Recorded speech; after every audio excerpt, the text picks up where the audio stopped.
Isang mapagpalang araw po sa inyong lahat. Ako po si Genevieve Alarcon, Vice Presidente ng Supreme Secondary Learner Government ng Talipaan National High School.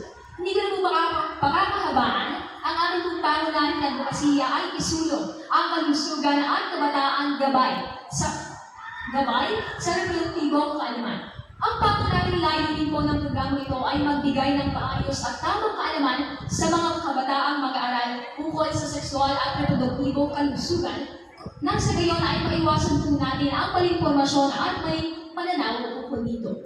Layunin din po ito na magturo sa mga mag-aaral tungkol sa iba't ibang aspeto ng sexual na kalusugan gaya na lamang po ng pagdadalaga, pagpinataan ito po at iba pa.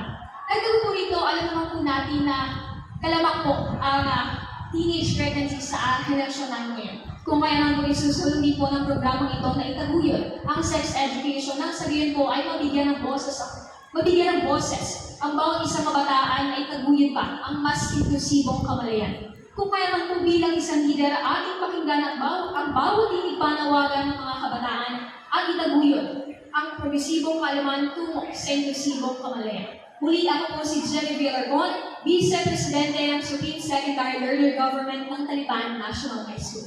Maraming salamat.